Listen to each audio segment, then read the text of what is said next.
again, everybody. Thanks for your patience.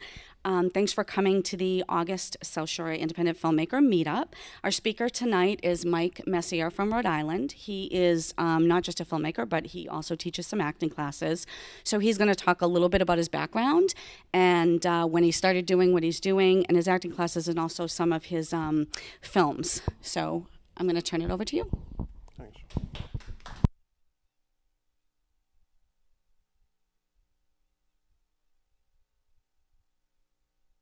Massachusetts, and some of you have traveled many miles to be here. I want to thank Anastasia, the host, and Ben, the director of the show, and all the good people here who have put this together. I made a film recently called The Nature of the Flame. Very happy with this film, how it turned out. It's a 7-minute and 46-second piece. We've been accepted into some festivals. We won a Cinematography Award all the way in Texas for the My Love Michelle Film Festival. And this film kind of correlates with my acting class that I'm teaching these days, which is called Tao Zen Acting. Tao Zen Acting stands for the art of Zen and creating the inner greatness, if you kind of do an acronym. The class and the film kind of go hand in hand, and I'd like to share with you guys the film right now. So let's check it out. The Nature of the Flame, if we can cue that up, we'll all enjoy it together.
You there.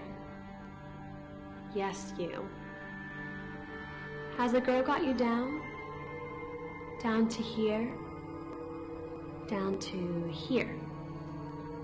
I'm not quite sure why I'm here. I don't know either.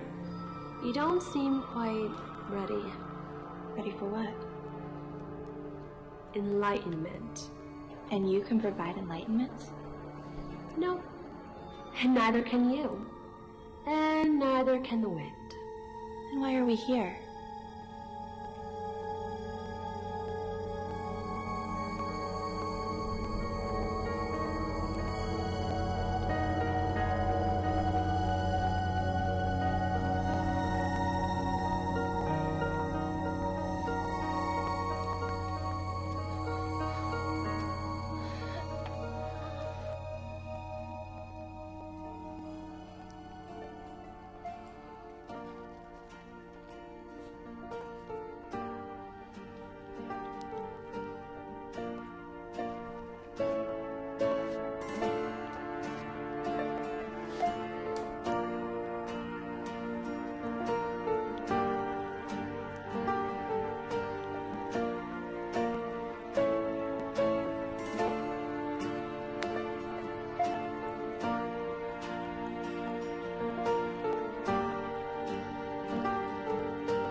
Thank you. Cinematography was wonderful. I was really appreciative of that. Yeah, I lucked out with a great cinematographer. Oh my God. Yeah. An editor. Yeah, an editor, Chris Hunter. Yeah. Same guy. Okay, so we're back. Mike Messier here, and we had a little discussion briefly about the nature of the flame, some nice compliments from some of the audience about the cinematography.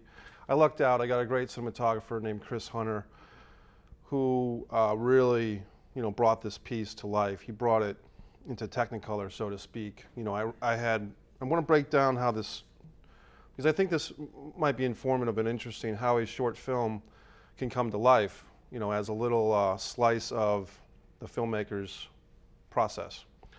So the first thing that happens, well, at least with the nature of the flame, was a script.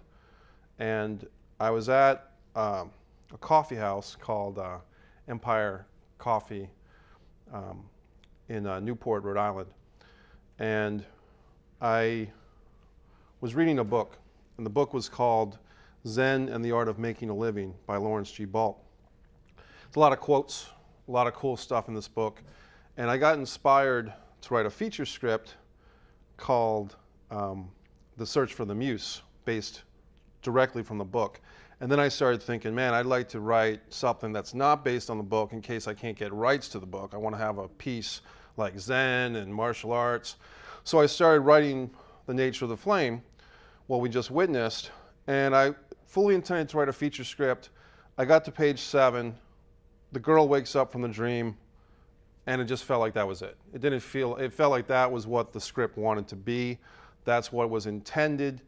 And there was no need to force or manipulate a feature out of a short. So I just left it alone. Flash forward at least a year, and I was hosting my own public access show called the Short Film Showcase, produced by Brian Casey of BC Films. And that show is taped out of Seekonk, Massachusetts. So what we do on the Short Film Showcase is a little similar to this. We have guests come on, we interview them, and I was the host. I would interview guests, and we had a guy named Chris Hunter, who I never met before. Chris was a still photographer segueing into digital film, into films. And Chris and I, we had a good conversation, but it wasn't like I met my long lost twin brother or anything. It was just like, oh, this is a cool guy. He's doing some stuff. But then another 6 months comes and goes. And Chris started something called the Rhode Island South Filmmakers Group in Newport, Rhode Island, at a place called Jimmy's Saloon. And myself, Nick Kachiri, and a few other guys, James Russell DeMello, we met at this place called Jimmy's Saloon, nightclub, bar type of deal. And Chris Hunter, the inventor of this group, said to me after the meeting, hey, Mike, I'm always trying to shoot something, but I don't have any stories. I sit in my apartment, I manipulate action figures and G.I. Joes or whatever I have to try and tell a story, but I really like to shoot something with a narrative. And I was just the opposite. I had all these scripts on me literally, and so I went to my car very excited. I'm like, this guy is good, maybe we'll do something. And I grabbed a 2-year-old script titled The Nature of the Flame, and I brought it in, showed it to Chris, all torn up. The papers were in rough shape, but Chris was able to get the idea and process it. So that was step number 3 and 4, grabbing the 2-year-old script. Then about a week and a half later, you got to do the follow-up. You might have a little meeting with someone, you might have a little initial contact, but if you don't follow up, it's worthless. So I called Chris on the phone, and I said, are we serious about this? Are we really going to do this short film? Are we going to work together for the first time, make a movie, see what happens? And he said, yeah. So that was good. So then I said, okay, well, we need some locations. And for this film, good old Facebook comes into play. Sometimes it's for the power of good, sometimes for the power of evil, as we all know with social media. But on Facebook, I put out there, hey, looking for a Zen garden, looking for something like that. And people responded. And I think it was my friend Lily Spencer responded, have you tried the Providence Zen Center? And I never had heard of it. Providence Zen Center, located conveniently in Cumberland, Rhode Island. And, so I got on the phone, I contacted them, email, phone, whatever I did. And they were very supportive. They were very into it. I went and visited. I met the Providence Zen Center people, and they were open to having us shoot the film there. So that was our location, one of our prime locations. We also shot at the Newport Cliff Walk and various nooks and crannies in Portsmouth, Rhode Island, that we just kind of, guerrilla style filmmaking. Just take your camera, take your actors, and go, and hope nobody gives you a hard time. And we're lucky nobody did. So then we come up with the schedule, and that's always the hardest part. The two actresses, Jocelyn and Lindsay, have day jobs, as a lot of us do, most of us do. And so they had to take time off from work. And I remember it was exactly November 4th and November 5th that we all had to agree, like, okay, we're doing this. Please, no last minute changes. So we got that. We got Roland Corsianzada to help us as a first assistant director. We scheduled him.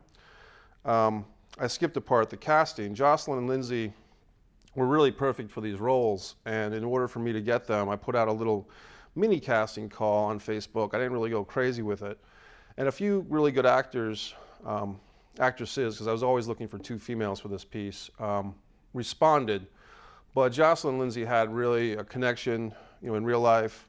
They have a contrasting look, and so they basically owned their roles. And what I mean by that is that will happen sometimes, that an actor assumes possession of a piece. And it might sound a little out there, but in this case, it worked because they were very determined to play these roles to the point of memorizing all the dialogue. And there was a lot more dialogue in the script than you saw in the actual finished product. But they memorized all the dialogue, they had the emotions down. And when I saw them, I auditioned them privately. I said, yeah, this is pretty much it. I don't need to push this with a big audition process. And I've done big audition processes in the past, but this one really felt pretty good with who stood up and said, these are our roles. So I felt good about that. The next part was what always screws everybody up, money. This was not an expensive film to make for me because the equipment was already purchased by the director of photography and the editor, Chris Hunter. He already owned the camera, the editing equipment, what we call the yellow box of pain, which is a giant yellow box full of lenses and other assorted, things that was like, this is heavy. So, we had all this cool stuff, big yellow or whatever you call it, the box of equipment, but we had the equipment. So that saved us, thousands of dollars. What I was able to do in the weeks leading up to the Nature of the Flame shooting in November, I was able to kind of increase my acting lessons. I'm an acting coach. I was able to have a few more acting students to work with and rustle up and gather those funds towards the film. What cost actual money in the film? I made a donation to the Providence Zen Center. I bought everyone food and gas and snacks, and that was pretty much it. The actors, in this case, didn't really want to be paid. They wanted to be appreciated. They wanted to be comfortable, and they were. There was no, as far as I remember, everyone was on page with this thing.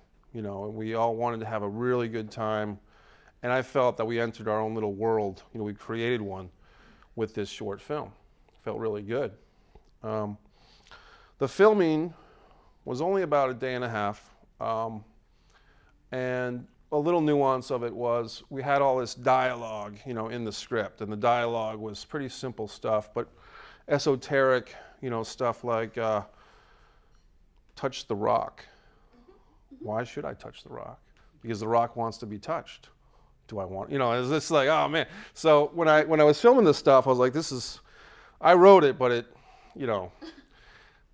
do we need it? And the reality is, once we started filming and I saw the quality of the shots, in the film, it became apparent that we didn't need so much dialogue. So we kind of put an ixnay on all that dialogue use. I want to dry off, just a little edit, perhaps, in post, ADR, whatever. So I'll go back a little bit. So when we were filming The Nature of the Flame, I realized that the dialogue was not as necessary as it felt initially when writing the script. The images that Chris Hunter, DP, captured and the actresses' emotions on their face were such that I didn't really need all this dialogue, you know, which was kind of so on the mark with the images. And I told Chris that, and our initial plan was to do voiceovers, ADR, you know, for the dialogue. And Chris was like, oh, let's give it a shot, man. We got to tell this. And I was like, it's kind of funny because the dialogue writer doesn't want the dialogue, and the photographer wants the dialogue. So we're kind of like trying to help each other out. But initially, you could say I won because we didn't use the dialogue, you know, and I felt that the film benefits. It's open to interpretation. The audience, you know, maybe falls in love with these young ladies, you know, as they go on their little, you know, adventure, and so on and so forth. The quote at the end, Zhonghai, goes back to some of these Zen meditation books that I read, and it was actually from a book called The Lunar Tao, you know, where Zhonghai, the philosopher, talks about he went to sleep, he dreams he's a butterfly flitting and fluttering around. He wakes up, he doesn't know if he's a butterfly or if he's Zhonghai. So I felt like that quote was so, you know, relevant to this short film that I actually added the quote after we already filmed the movie. So it all kind of came together in this disjointed, fun way. I feel it was fun, you know. So what's next? The editing is always tough, and I'm glad and I'm not glad that I'm not really an editor, because editing is, I do the writing, you know, and I try to edit as much as I can in the writing of the scripts. For an editor to take all this footage and sit hour after hour, you know, in the good old days it was like tapes that you had up, you know what I mean? And now it's easier, but it's still very hard because a lot of editing is syncing that audio and rendering, and some of you guys and ladies know this in the audience here, is that editing is just so hard, you know, and time consuming. So, you know, I pass that on to my buddy, once again, editor Chris Hunter. He did a great job. The music gets a lot of compliments for this movie, and believe it or not, this music was from one of those sources, subscriber service that someone, you know, in this case Chris Hunter, pays a yearly fee to subscribe to residual-free music. You know what I mean? So someone composed this, some great, awesome composer, but we're getting the music based on the subscription fee that Chris has already paid. So once again, we're saving some money. I would be happy to work with a composer on other films, and I have worked with musicians. In this particular one, it works. You know, what we have works. The next part, once the movie is done, what do you do with this thing? You know, it's a short film. It's not really, you know, because it's a Zen film, I didn't feel like pushing it, like I got to make money off my short Zen film. You know, what it's really made for is a calling card for me, in this case, Chris Hunter, to work together and to put Rhode Island South Filmmakers Group on the map. We had a new group, you know, we wanted to make a statement that we're here to make films, and so this is what our film was. And by doing such, we entered some festivals, and that's when you play the festival game. Are we accepted? Are we not accepted? Are we under consideration? I use Film Freeway now. Filmfreeway.com is a great platform for filmmakers for both submissions of screenplays and for finished films, both shorts and features. It's free to get on that platform, and it's, in my opinion, a whole lot better than the old platform, which you probably know what I'm talking about, but I won't mention. It's called filmfreeway.com, and it's really good. So if you have a script or if you have a film, get on there and just, you know, it's really nice. It's easy, it's user-friendly. So with Film Freeway, we were able to find out what festivals were free, which ones had some charge to enter. One that did have a charge was the My Love Michelle Film Festival out of Texas, and I entered it because it's kind of an interesting story. A woman's daughter, you know, 30-something-year-old daughter had passed away.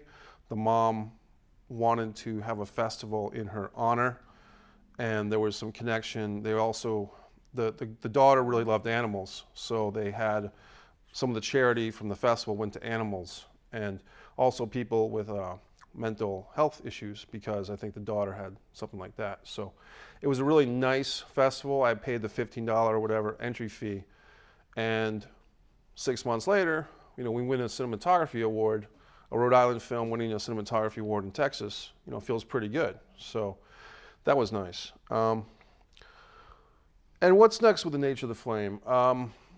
It's gotten into 6 or 7 festivals. It got into a festival overseas in a country whose name I cannot pronounce. You know, like, it's done well for itself. It got into something called the 401 Film Festival. It premiered at Rhode Island International Film Festival, which is a film festival I've entered several times in several years and never had anything get accepted. So that was like a big kind of personal, you know, rocky moment. Like, hey, you know, we got into this thing finally.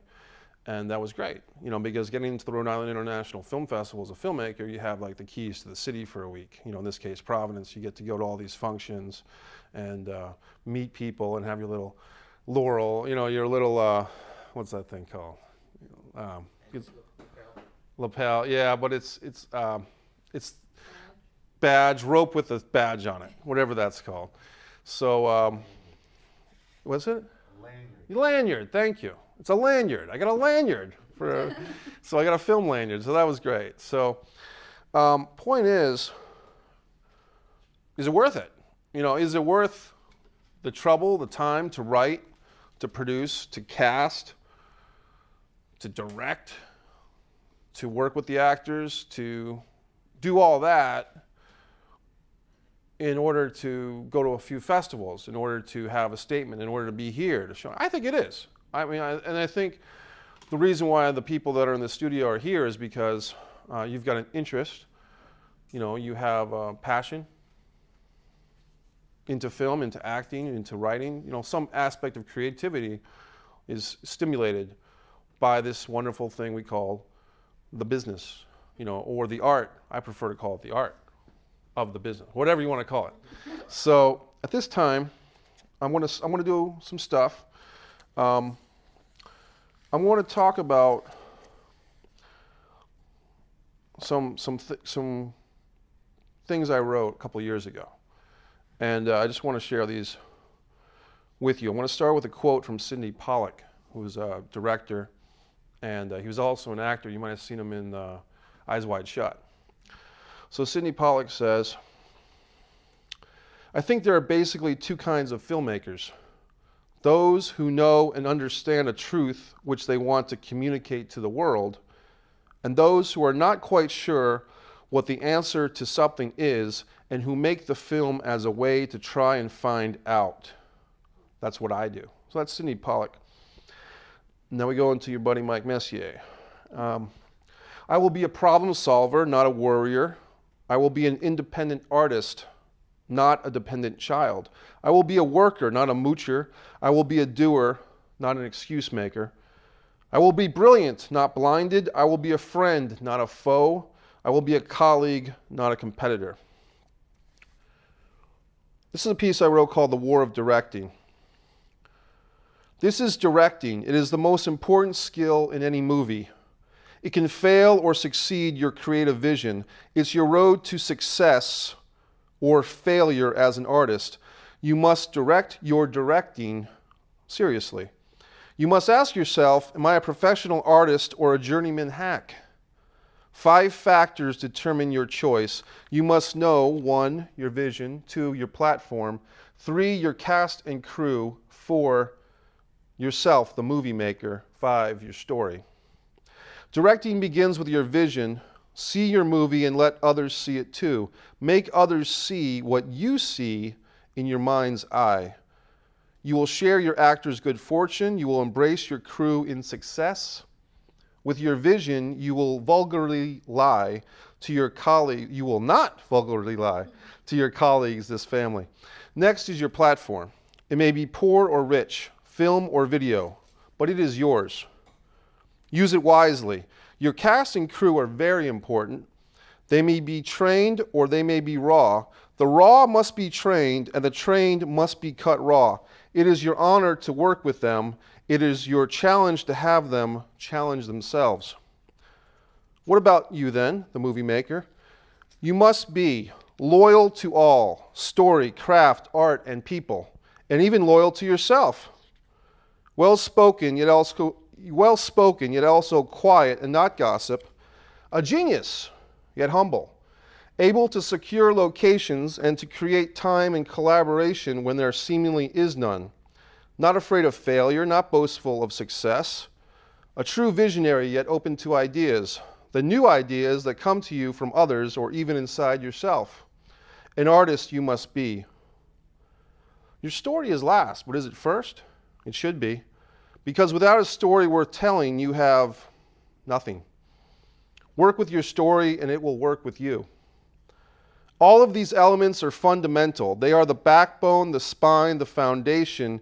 You will learn more, teach more, create more silly rules and regulations to be made, to be broken. This is an introduction, but the journey is yours to take or fumble. So that's how I feel about it.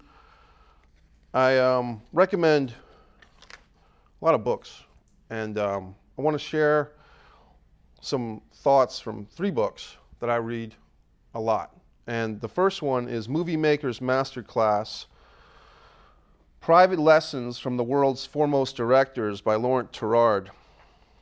It's a book that I actually got at Borders, which is now out of business. But when they went out of business, they had a big going out of business sale, and I got this book.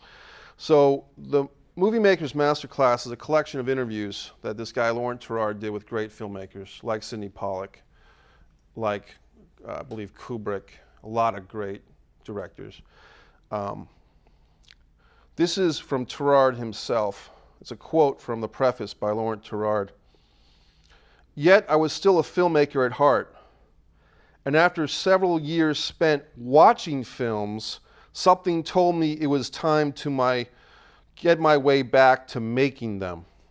Some of you might be like that tonight. Some of you might have watched films for 20, 30, 40 years and say, okay, now it's my time to make a film. And what a great time to make a film with the equipment available, the resources, even at those public access studio. What a great time to be a filmmaker. Second book I recommend is the great Sidney Lumet, Making Movies. He directed a film that's very influential to my work called Long Day's Journey into Night. Some of you might have seen that film. It's a black and white film. It's a 5-character film, mostly based on a family that's going through trouble with alcohol, trouble with the family dynamic. Very intense piece. Sidney Lumet's book, Making Movies, will get you on the right path. It's an older book. Lumet, L-U-M-E-T. First name Sidney, S-I-D-N-E-Y. Last name Lumet, I believe, L-U-M-E-T. The third book I mentioned earlier, Zen and the Art of Making a Living by Lawrence G. Balt. And he's got another book I've been reading recently, How to Be, Do, or Have Anything. Same author, Lawrence G. Balt. What's it about? It's about a lot of stuff. You can open these books to any page and get some type of exercise, quote, even a caricature that's going to inspire you for the rest of the day. So these books are powerful. The author is Lawrence G. Balt, and I was very happy when I sent Lawrence through, social media once again, but I was able to get a hold of this guy, this author of this awesome book, say, hey man, can you check out my film, The Nature of the Flame? I didn't say, hey man, I said, Mr. Balt, But he wrote back in an email, I watched your film, beautifully done. So of course I threw the beautifully done by Lawrence G. Balt on the cover as a quote, because once he said it, it's in writing.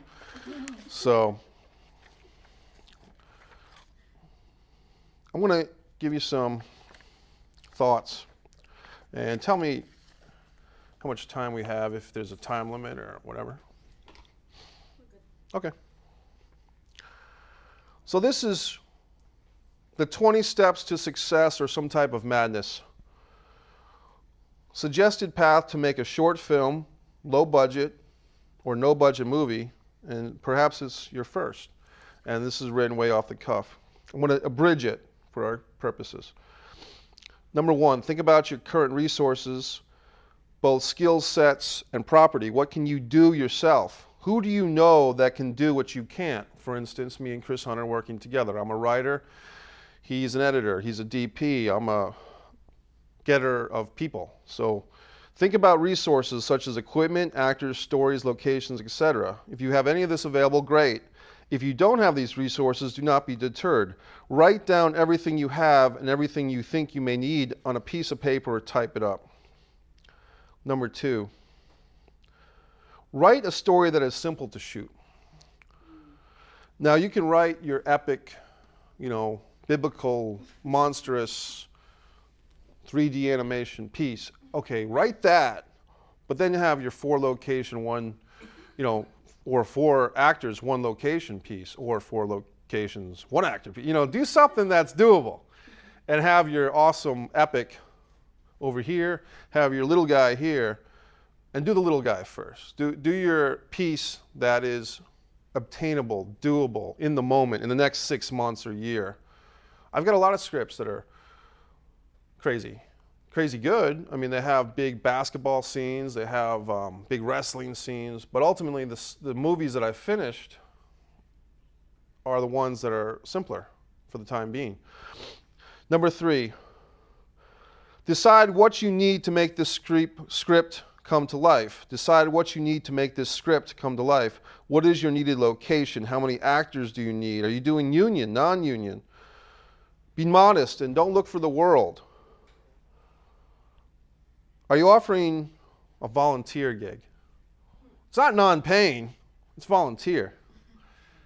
That's controversial because a lot of people these days, even on social media this morning, a lot of people are, I want to get paid. Well, go to sleep, open up your eyes, and be a movie star, and then we'll pay you, because the rest of us are working diligently, whether there's a paycheck or not. Work with things like social media. NewEnglandFilm.com is a tremendous resource here in New England for finding your volunteer crew. Or if you have the money, your paid crew. Pay for people's gas if you can, though. Buy them food. I had a situation, not to be too negative, but it was a while back, and this guy was doing a horror film, K-Rose syrup and broken glass all around, and he took us out to lunch, but he didn't pay the bill. And it's like, I'm buying my own meatball sandwich, and I'm driving out to the middle of wherever to roll around in broken glass in an empty warehouse with K-Rose syrup on my chest, and you can't buy a $5 meatball sub. And I remember who it is, and I remember the movie, and it's not someone I want to work with again. So if you have situations where you're not getting your food covered and or a gas stipend, that's not good. So it's a whole equation of, do I get paid? Do I get food and gas covered? Do I get nothing? And okay, here's a big one for filmmakers. Get your people a copy of the finished product. These days it's even easier with Vimeo links, YouTube links, etc. But a lot of people 5-10 years ago would be negligent to the point of arrogance of not providing a DVD copy of the finished work. Or in some cases a VHS copy, going way back. So you got to do that. And why do you have to do that? Because you want to make another film. And if your reputation gets out like, oh yeah, that guy doesn't give you anything for your reel, then you're screwed. You're screwing yourself, as a filmmaker. Number 4, talk with the people who respond to your ad in person about the project. Don't rely on email, text, or even phone conversations to choose your crew. There's a guy in the crowd here tonight, David Langell, who we have a rapport. We have a working relationship as friends and as filmmakers because I respect his work. Hopefully he respects mine.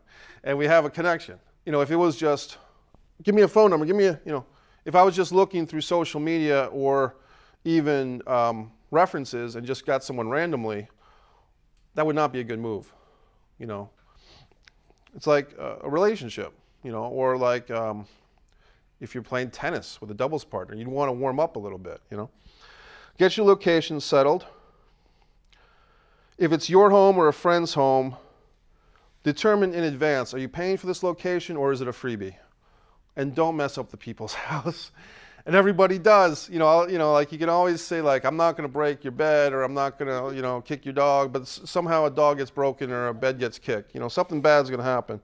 So if you're shooting a film in a Chinese restaurant, do not bring pizza for your cast and crew into the Chinese restaurant. You're eating Chinese food for a week if you have to. You're going to order everything, you know, from General Chow's chicken to duck lo mein on that menu because you're going to honor your location by buying their food if it's a restaurant. For, you know, you're not going to bring pizza in there.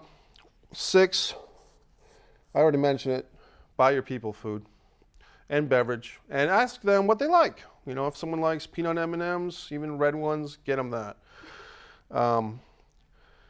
Number 7, it's a long one. Casting. Well, I know this guy named Frankie and he's really funny.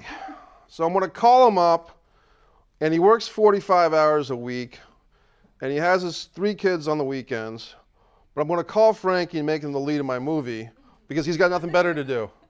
Well, Frankie's going to screw you because Frankie's going to tell you that he can do your movie, but he's not going to have time. He's not going to have time to memorize his lines. He's going to be tired. He's going to want to either bring his kids to set or can't go to set because his kids need to do something. They need to play soccer or something. So don't cast Frankie. Have an audition at a public place, not your apartment.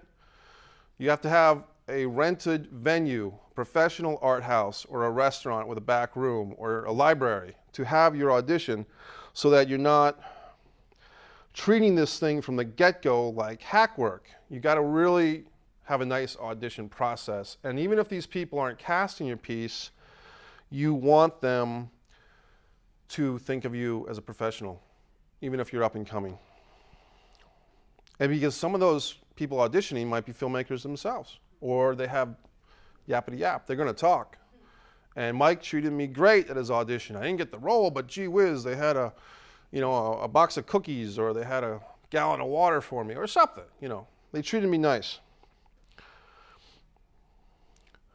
When you make your first choices for your actors, call them and find out if they can commit to the role before you disqualify anybody else. So if I'm going to cast Sally, I like Sally, I got to call Sally, make sure she can commit to the schedule and to what I want to do with this role. If I have a thing where she has to jump on a trampoline and she has fear of trampolines, then I got to call Susie, who was my second choice. You see what I'm saying? So don't commit to the actor until they commit to you.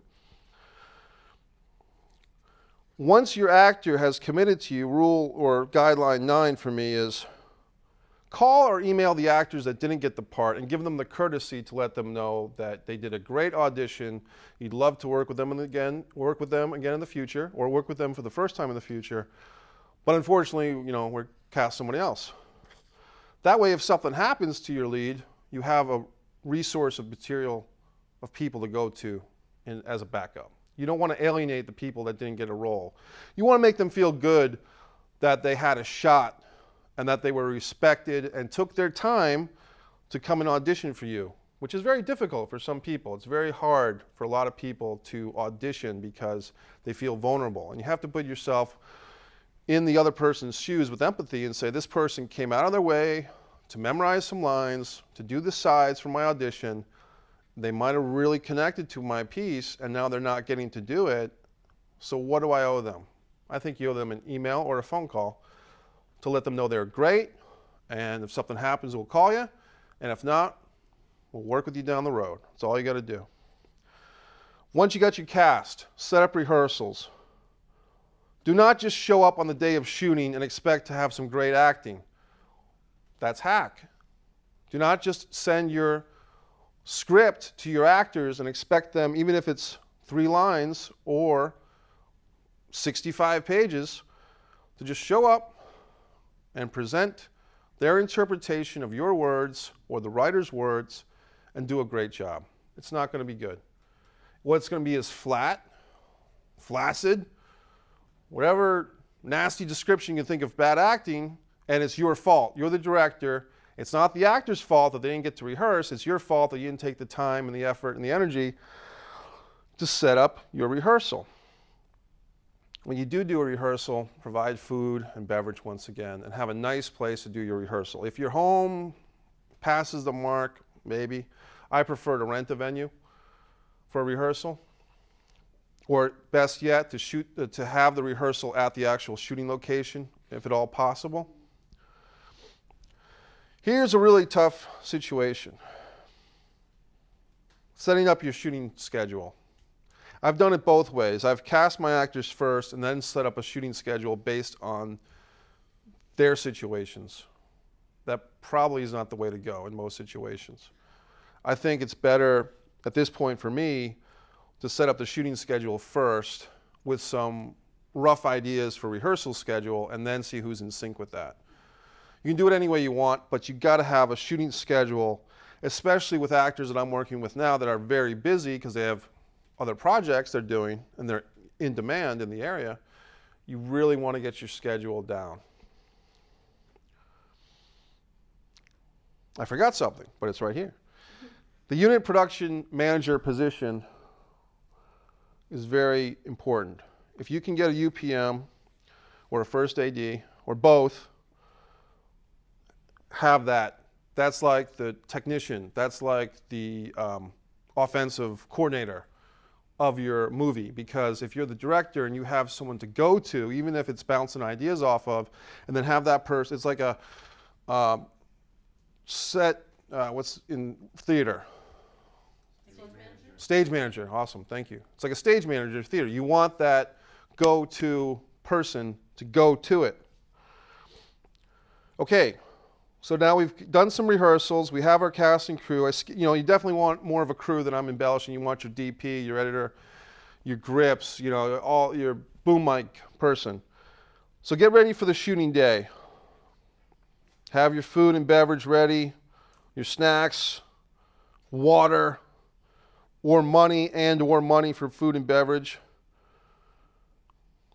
The morning comes, go for a little walk, even if it's 5 minutes, breathe a little bit, because you're going to have a tough day. So you want to do something, breathe, look at the water, do something other than wake up, take a quick shower, and head to set. Because if you allow yourself a little bit of breathing time, you're going to do yourself a world of good, rather than, I just woke up, I was having nightmares about this movie, and now I'm on set, and now, because that's going to gook your brain and your spirit, and it's going to screw everybody up. So meditate a little bit. 14, show up, rested and showered, because no one likes a stinky director. We shot Blood Sugar Sedace, a feature in Olneyville, Rhode Island, in a very hot box of a studio, which is more like a oven, in the middle of summer 2011, which is a really hot summer in July and August. And no one likes a stinky director. So just really take care of yourself. I like this one. Some people may not. At least on the first day of shooting, and hopefully every day of shooting, can you get 5 minutes, 2 minutes, 3 minutes, 5 minutes with your cast and crew? Give them a little pep talk. Hey guys, we got a big day ahead of us. We're going to do 2 setups. We're going to have 5 pages of dialogue. We're going to have this action thing. We're going to have a romantic scene. So let's all work together to make this right. Have a little pep talk. Try to do that, or do that, because it's going to help your finished movie, because people will kind of be on board on the same path. 16, have fun. Shoot the movie. Be respectful of everyone's position on your cast and crew. If you've done your job as a director in preparation for this day, on the actual days of shooting, you might find yourself as a mere spectator to the wonders you've led your team to. I remember being on the Blood Sugar Sedace, and I had some of those moments, like, I don't have to do anything. Like, everyone's running around, but it's organized chaos, and I got like 5 minutes to just chill out.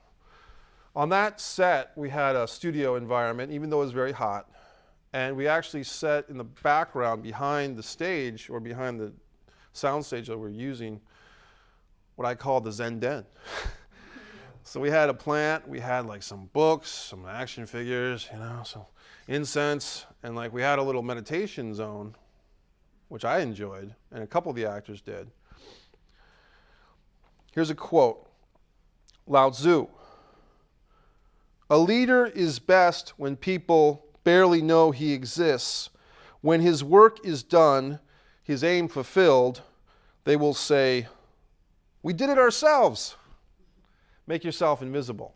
Do the work in advance so that you're not the chicken with its head cut off on the days of the shooting. Editing, part 17. This is tough. Editors do so much work. I would say people get very uptight and very angry if they don't get their film turned around. Actors will give you a lot of grief. Where's that film? For 5 to 10 minute short film, 6 months is acceptable to edit if there's no distinct, definite deadline. If you have an editor who's working for free or for a stipend, a small one, give them 6 months to edit that 5 or 10 minute film. Check in with them every couple of weeks. Hey, how's that going? Do we need anything? Want me to come over and check it out? Want me to just chill with you while you're editing? But don't harass the editor because they have other things going on. And editing, as we discussed, takes a lot of time. So if there's anything more than 6 months for this project and you haven't seen anything, you may be in trouble. You may have one of those slip through the cracks projects, which happens a lot. So in that case, you might be screwed. Move on to your next project and hope nobody notices. And I've been there. You know, I've been there with something went wrong. We didn't get the footage we needed. The editor moved to Hawaii. The audio's out of sync. The actor hates us. Someone was looking directly into camera, you know, instead of their scene partners. Something happened to botch what we all put our work into, and now we're screwed. So what do? You can quit, and you can say, well, 5 years ago I tried to make a short film and it didn't happen, so now I'm done. Or you can move on and hope that nobody notices. And when they do notice, you can say something like, we're going to reboot that one, and then just never do it. When you have your finished movie, have a big party and or screening and show it to people. Get it on public access.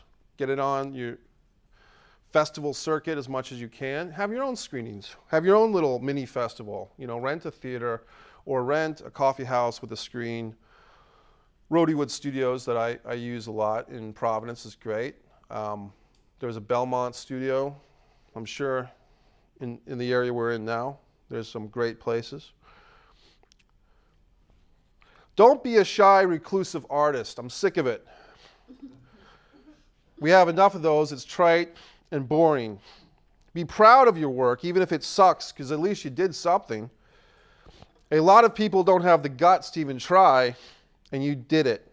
Give yourself a pat on the back and then get back to work, you hack. So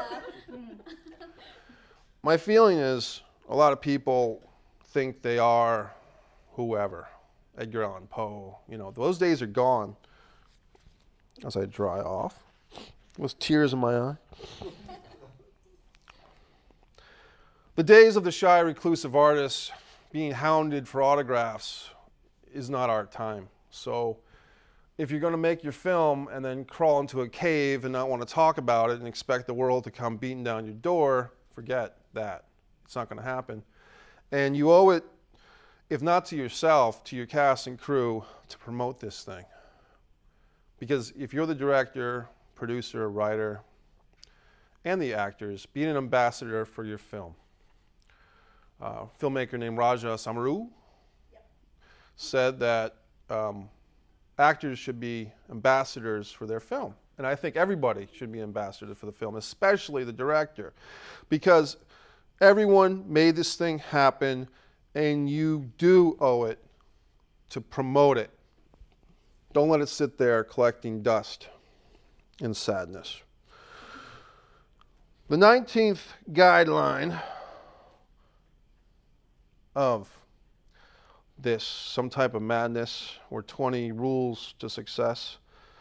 The 19th one is, I can't think of anything for 19, except don't ask me how you're going to pay for all this, because I really have no clue. When I made a feature film, the aforementioned Blood Sugar Sedace, I was hit by a drunk driver, and I immediately thought, well, my neck hurts, and I'm going to make a movie with this settlement. And we did. And I don't say that out of, you know, it's true. I mean, it's just, that's what happened. And did I want to get hit by a drunk driver? No. But it's part of life, I guess. And a year later, to the day of getting hit, I had a settlement, which was enough money to move to Los Angeles or to make a movie. And I chose to make a movie. So that's why we're all spending this wonderful time together. So I would say, whatever it takes to fund this thing, do it. Whether it's a $5,000, $500, $350, $20,000, whatever your path is to funding this thing, whether it's your day job, your wife's day job, your parents loaning you, your credit card getting maxed, whatever you want to do.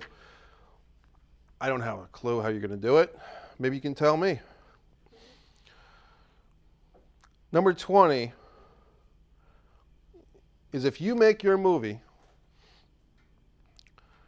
be proud of yourself and get me a job. So those are the 20 tenets. And I have more information, but I think I'm getting sick of hearing myself talk. So we'll open it up to questions or comments. Get the mic. Yeah. Mike, get the mic. Get the mic, Mike. Here we are. Not you. Not me. Oh. So who's got a question? I actually have a question / comment. Okay. Thank you. So I don't know if you can clarify this, Mike, but it's my understanding, because I have a short film that's being submitted to festivals now, that you can have a private screening and invite people, but you shouldn't get it out there in the public, because some film festivals, it will disqualify you. So I just wanted to clarify that. Yeah, that's a great clarification. And also, it's a question and clarification, because some festivals, like you said, Anastasia, want you to have premiere status. I think Sundance is big on that. Yeah.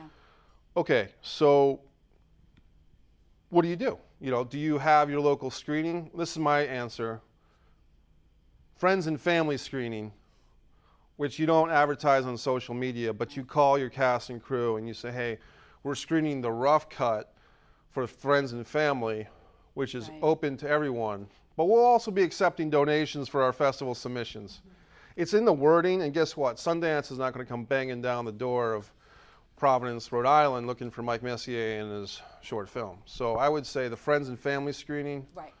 that's what I would say. Right. I'm just talking about, like, don't put it on Facebook, don't put it on a website, unless you've determined that you're not going to submit it to the festivals who require that it's not a publicly shown film, because some of those festivals do have that rule. Yeah. Yeah. And look into the guidelines. Yeah. Okay.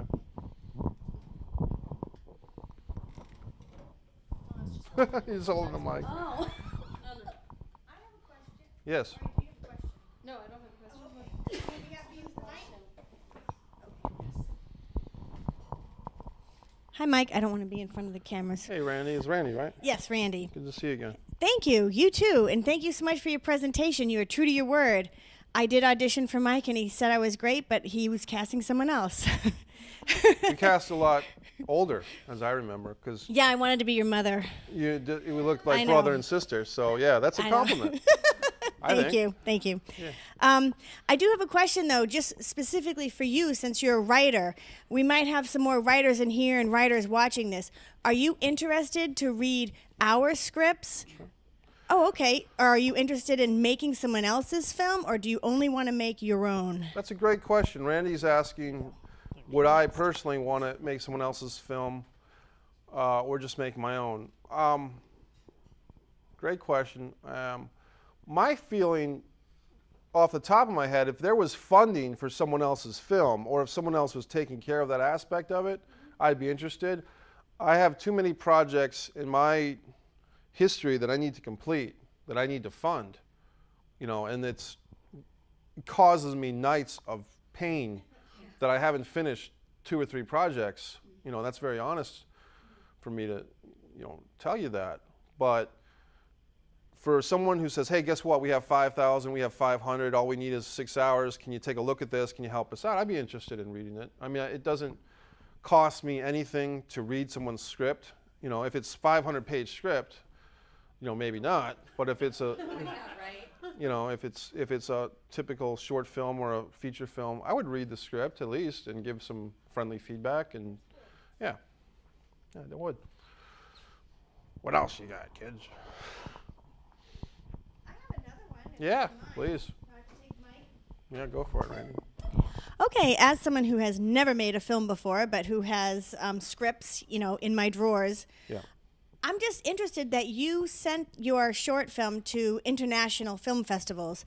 I actually almost ran the Cannes Film Festival one year when I was living in France. That would have been a trip, but it didn't pay, so I didn't take it. But now I'm thinking internationally, and it's kind of interesting. Who makes the subtitles? Would you make the subtitles before you send it? Or do they make the subtitles, and then is it, oh, that's wrong? Yeah, that's a great question. And I think what the question is about subtitles, whose responsibility is it? The filmmaker or the festival? From what I've seen on this platform, Film Freeway, it seems to me that it's on the filmmaker to provide the subtitles. There was an exception. One film festival said that if they accepted your film, they would do it for you. You just had to consent to allow them to do the subtitles, you know. Yeah. So. Hey, Mike. Hey, Dave. Quick question. Film Freeway, do you prefer that over Without a Box? Or Oh, yeah. what are the differences? Yeah, the question was by David Langell, a filmmaker from this area. Here you go. Do I prefer Film Freeway over Without a Box? I do. And it's not an insult to Without a Box, but Without a Box, to me, the platform is very laborious. And I think Without a Box has actually copped Film Freeway a little bit recently, because they started saying, oh, Film Freeway is doing all this, let's do all that. So they're probably competitive at this point. But I just like the interactive Film Freeway platform. It's just, I'm not a tech guy, and I was able to figure it out, so I feel pretty good about that. All right, thanks. And second question, do you want your film to play in the Rhode Island Comic-Con Film Festival? Yeah, I'd All love right. to. I'm the director of that, so Nice. that works out. Thank you, David. Thanks. That'd be great. Another festival for Nature of the Flame. I just have a very simple question. In the Film Freeway, does it accept documentaries? It does. Yeah, the question was, does Film Freeway accept documentaries? And the answer is yes. They see, what it is many festivals, maybe 300, 400 different festivals are on that platform. And so there's definitely some documentary festivals and festivals that are not exclusive documentary, but will take your documentary. Just throw a shot out there.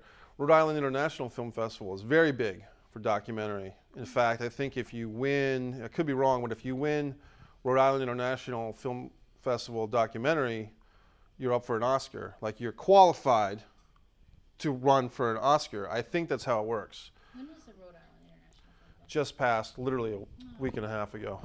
Yeah, but we'll be here next year. Year. Yeah. Is there any, I'm sorry, go ahead. Is there any film festivals in particular that you know, aim for? Because, you know, you just, I mean, feel that, yeah, I mean, just, are there any Yeah. that you aim for? I I mean, aim there's probably for- a whole lot, but Yeah. which ones are more prestigious and that you'd aim for?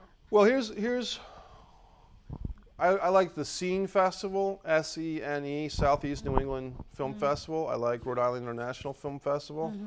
I like things in New England, because if I enter a film festival in New England and I'm accepted, I can drive to that film festival and enjoy the moment.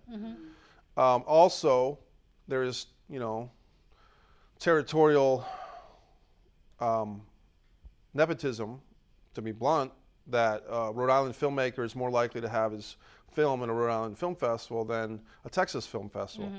We broke the rules on that, or the guidelines, you know, by winning the Cinematography Award in Texas. I'm very proud of that, because that's unusual, you know what I mean? So, but I would say but concentrate on your region. If you're in New England, stick with New England initially, and if you start to get some momentum, then send it out. Yeah. Okay. Yeah. Thank you. Sure. I have a question. Yeah. Hi, Mike. Joe Sirianni. Hey, Joe, thanks for coming out, man. My pleasure. Thank you. So I'm an actor, Good. and as an actor, I'm also a union actor. Yep.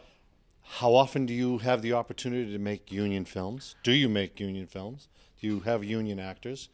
And how do you generally get your word out through Facebook, social media, or how do you get the word out there that you're looking for actors? I use social media to get the word out there. I use personal references.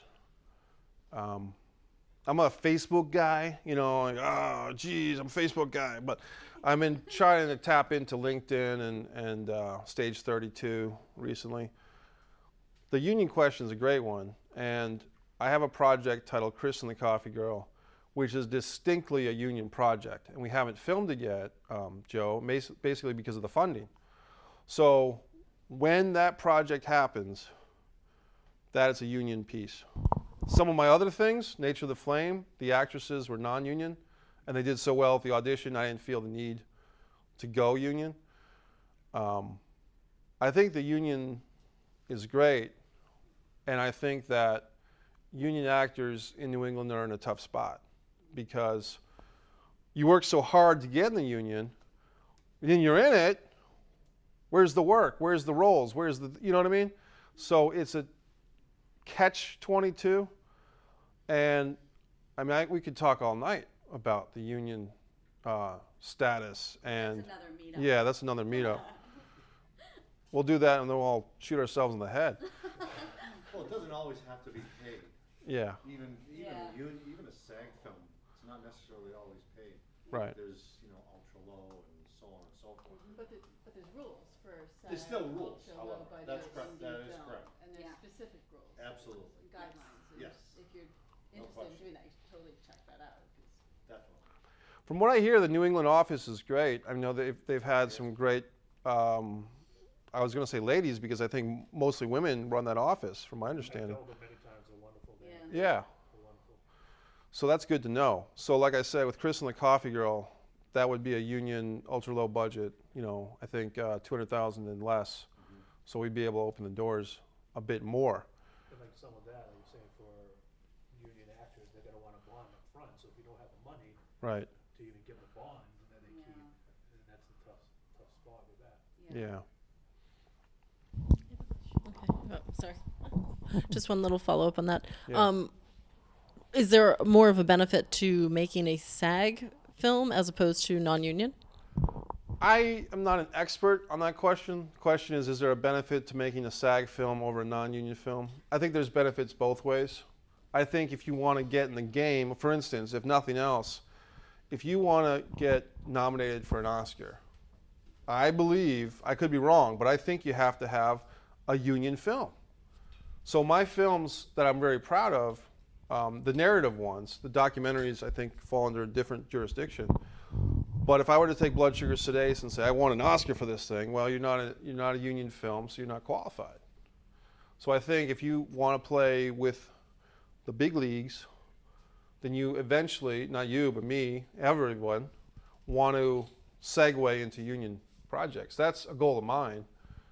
Specifically with the Chris and the Coffee Girl piece, I feel very strongly that cast, Maria Kanellis, a guy named Raven, myself, have a really strong chemistry with comedy in that piece, and it's a timely piece. It's about dating and women and men and goofiness, and that's something I want to do with SAG.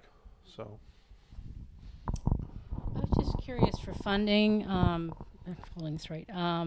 Do you ever go to angel investors that do companies? I think they do films as well, right? angel investors for film, that would be great for you to tell me about it. Okay. Because I don't know. I mean, it might be something to explore. I mean, it's just, Yeah. because I was at a startup, so, yeah. You start out usually with an angel, and then you go to Series A, Series B, and then if by Series B, they usually want to flip it, sell the company. I would love to hear more about it, because Yeah. you probably, it seems like you know more about that. than I do. So I I'd love just to hear know about the it. chain. That's Yeah. all. I don't know any angel investors, but I was just curious too as to where do you go, the beyond the friends and family credit card max outs. Right. What else do you do to fundraise? Where do you go? There's that whole deal with Kickstarter, and I look at my face, it cringes. It cringes. Yeah.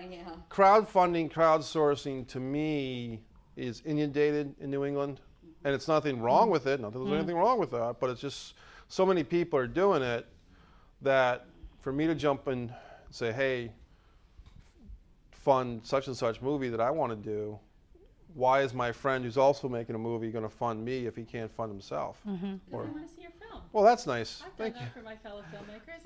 I want to see their next film, and I'll at least pay my, my ticket in advance through Kickstarter. That's cool. That's cool. Thank you. Mike, on funding thing, slated.com, that's Yep. another outlet. It's a great resource where you go in there and find investors. People I know that you put the script out there, the idea, then they are looking to invest. And it's some big type money's in that. So slated.com is a good resource. Thank you. I just recently found that one. Thanks, David. I'm going to write that down, buddy. Thank you. And I would just Google angel investors. Yeah. There's a bunch of them. There's a lot of money in Cambridge. I like the sound of that. There's a lot of money in Cambridge. That's the title of my next movie. There's a lot of money in Cambridge.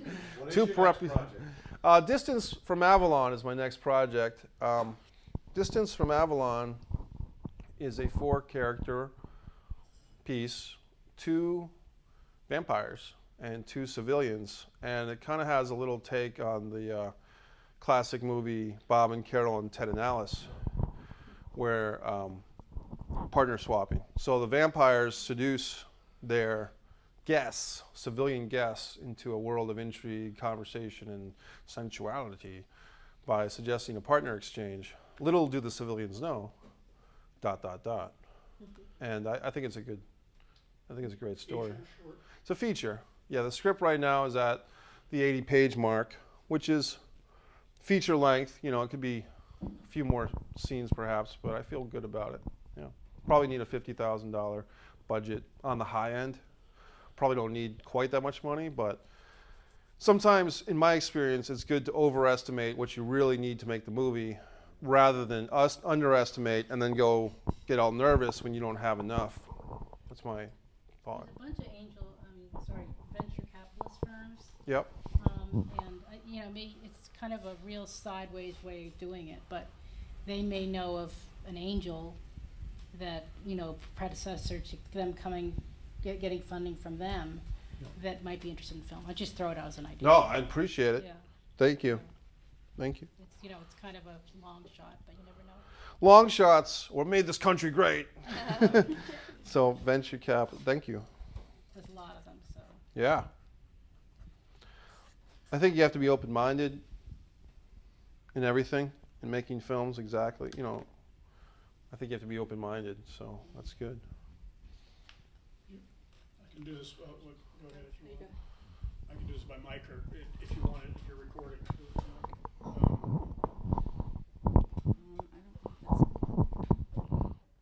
Excuse me.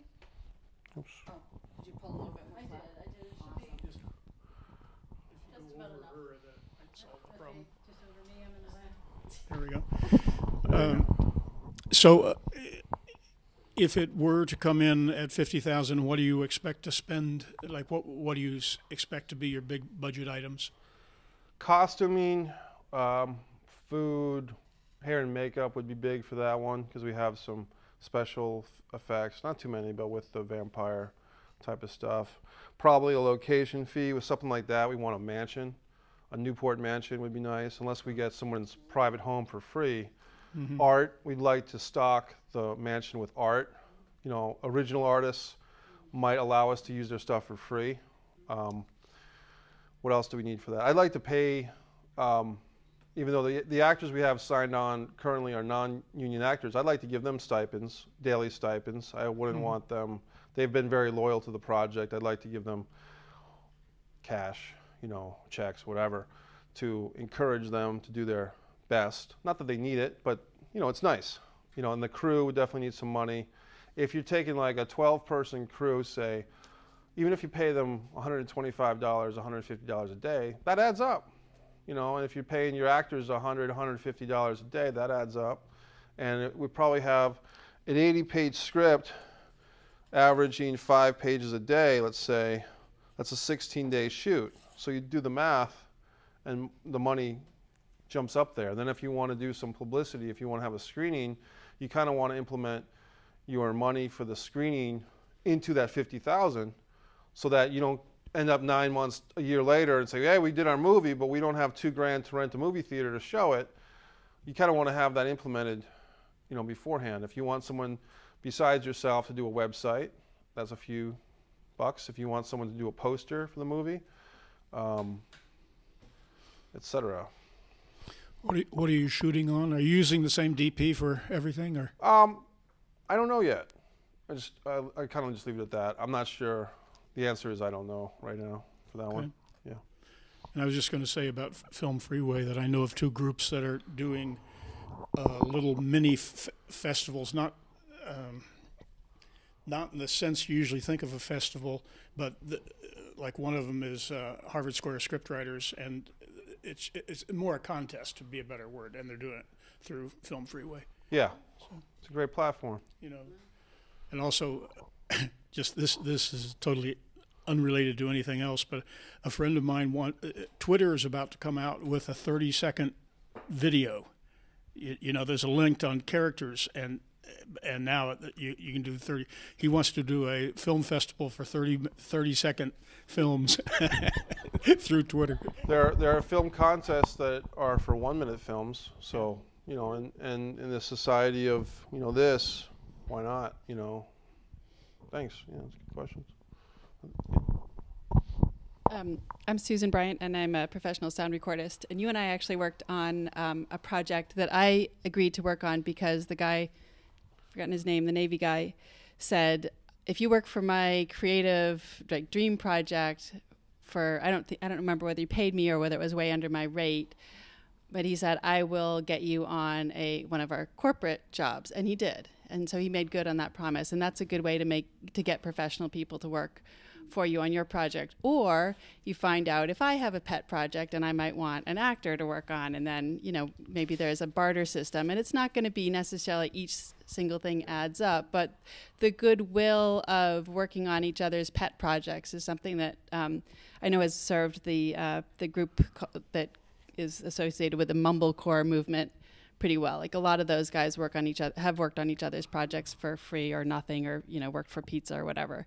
So I don't like to work for free, but you know, but if I have a project in mind that I'm going to be asking favors for, I will keep that in mind. And I can also say that most of us who work as crew in the film world find that there's some times where you're getting a great rate for an easy day of work, and there's some days that you just work your butt off and you get a very low rate. So it's not particularly even through the film world, but I think we just sort of hope that it will all even out in the end. And even Barbara Koppel makes Tylenol commercials. So, you know, even the best of us creative artists with integrity will work on a corporate thing just to pay the bills and to fund our dream funds. Did we take Tom Kane's production class together? Yeah. Yeah, Yep. I remember that was nice. That was great. Well, one thing I could rattle off about real quick is, like, a guy like Tom Kane. I was the course manager for a class that Tom Kane did in Providence. I've brought other acting coaches to venues like Tim Hillman and Simply Acting to the Artist Exchange in Cranston, Rhode Island. And I think that education is something that people forget about. You know, like, this is great. And in addition to this, take some acting classes, take a film directing class. And like I said, you know, we said off camera, I think a lot of people want to go to sleep, wake up, and be a movie star or a famous film director. They don't want to put the time, effort in. You know, it just doesn't happen. And that's why people are so, they have to be inspired or challenged to take some classes, I think. You know, and I think somehow people got it in their system that if I take a class, it's admitting that I don't know something. But, you know, take the class. Well, I think also in this world where you have people being celebrities just because they had a following on YouTube, I think it's kind of, when you look at, there are like literally like famous people that started on YouTube. So I think a lot of young people are looking at that thinking, I don't have to take classes. I don't have to go to school, Yeah.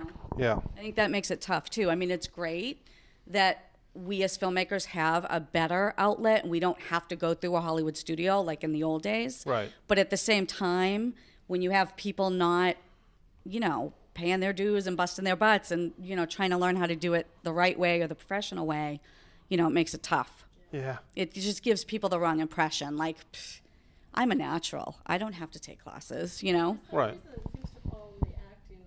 A lot, You yes. never see a doctor just wake up one day and go, I didn't go to school, but I'll do a heart Yeah. transplant today. Like, it's everything. Yeah, You need to learn it. Yeah.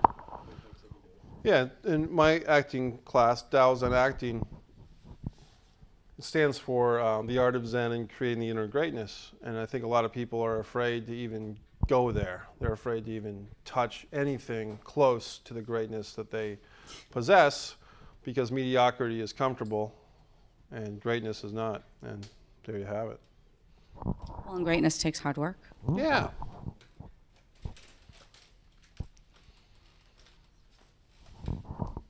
Any other questions? Good? Thank you, Mike. Thank you. Thanks, Anastasia. Thanks, everybody. Thank you for coming. This was great. Yeah, it was fun.